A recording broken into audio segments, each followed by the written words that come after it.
క్రిస్మస్ని ఆచరిస్తూ మనం సంతోషపడుతున్నాం, మనం సంబరపడుతున్నాం, మనం పంచభక్ష పరమాన్నాలు తింటున్నాం, కానీ పక్కన మన సహోదరుడు ఆకలితో కుమిలిపోతున్నాడు. వాడు ఆహారం లేక బాధపడుతున్నాడు, వాడు వస్త్రాలు లేక బాధపడుతున్నాడు, అతను చలితో వణికిపోతున్నాడు.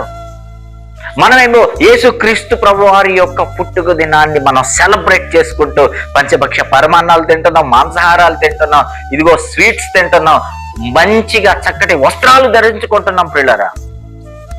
కానీ పక్కన మన సహోదరుడు మాత్రం ఆకలికి అలమటించిపోతున్నాడు. పక్కన మన సహోదరుడు మాత్రం ఇదిగో మంచి బట్టలు లేక ఇదిగో అతను చలితో వణికిపోతున్నాడు. నిజమైన క్రిస్మస్ ఏంటో తెలుసా?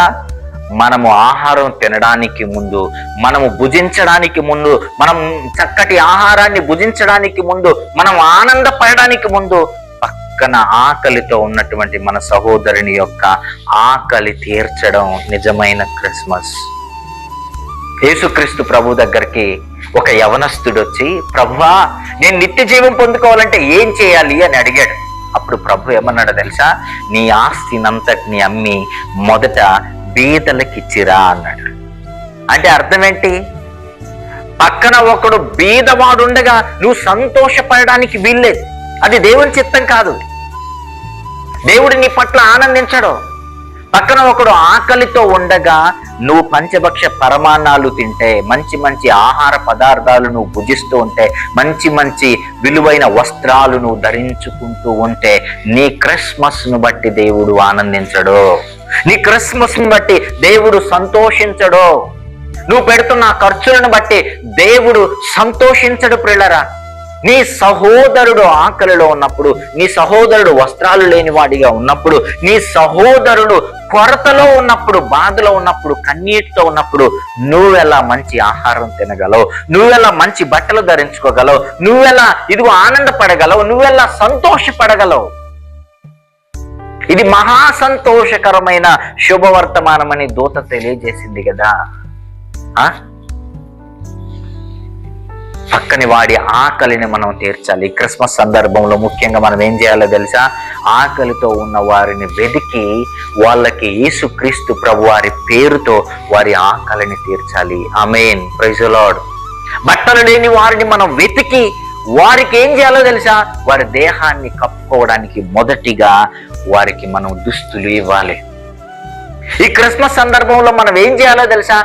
వాడికి చలి పుట్టకుండా మనం వాడికి వస్త్రాలు ఇవ్వాలి. వస్త్రాలు ఇవ్వాలి. సమస్యల్లో ఉన్నవారిని, కష్టాల్లో ఉన్నవారిని, శ్రమలలో ఉన్నవారిని, బాధలలో ఉన్నవారిని మనం వారి చెంత చేరి వారిని ఓదార్చాలి పిల్లరా. వారిని ఓదార్చాలి. వారి కొరకు మనం ప్రార్థించాలి.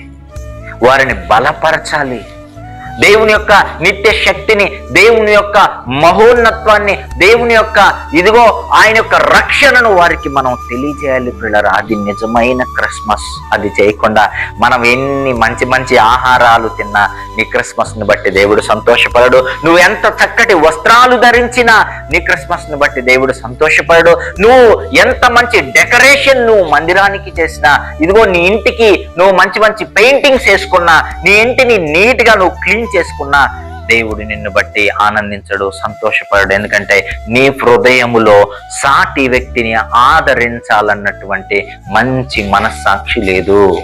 నీ హృదయంలో సాటి వ్యక్తికి సహాయపడాలన్నటువంటి యేసుక్రీస్తు ప్రభు వారి యొక్క మంచి మనస్సు నీ హృదయంలో లేదు. అలాంటి మనస్సు నువ్వు ధరించుకొనలేదు కనుక నీ క్రిస్మస్ ని దేవుడు అంగీకరించడు. నీ సంతోషాన్ని బట్టి, నీ ఆనందాన్ని బట్టి దేవుడు ఆనందపడడు. నువ్వు గనక ప్రభు పాద సన్నిధిలో ప్రభు యొక్క మనసును ధరించుకుంటే, పేదలను ఆదరించడానికి, పాపములో కట్టుబడి ఉన్నటువంటి, పాపములో పీడింపబడి ఉన్నటువంటి, పాపము చేత భయంకరమైనటువంటి శాపాలకు గురవుతున్న అనేకులను రక్షణలో నడిపించడానికి, కొంతమందికి సువార్త ప్రకటిస్తే, కొంతమందికి నువ్వు సహాయపడితే, కొంతమందిని నువ్వు ఆదరిస్తే, కొంతమందిని నువ్వు బలపరిస్తే, నిజంగా ఆ రోజు నిన్ను బట్టి పరలోక రాజ్యంలో కూడా సంతోషము ప్రారంభమైపోద్ది. నిన్ను బట్టి పరలోక రాజ్యంలో కూడా ఆనందము ప్రారంభమైపోద్ది. సంతోషమైనటువంటి ఇదిగో ఆ దినం అక్కడ కూడా చోటు చేసుకుంటుంది పిల్లరా. కనుక ఇతరులను ఆదరించడానికి ప్రయాసపడండి. క్రిస్మస్ దినాన ఇతరులను బలపరచడానికి, ఇతరులకు సహాయం చేయడానికి, ఇతరుల ఆకలి తీర్చడానికి మనం ప్రయాసపడదాం. మనము ఇదిగో మనము ఒక చక్కటి మనస్సును మనము చేసుకుందాం ప్రియులారా.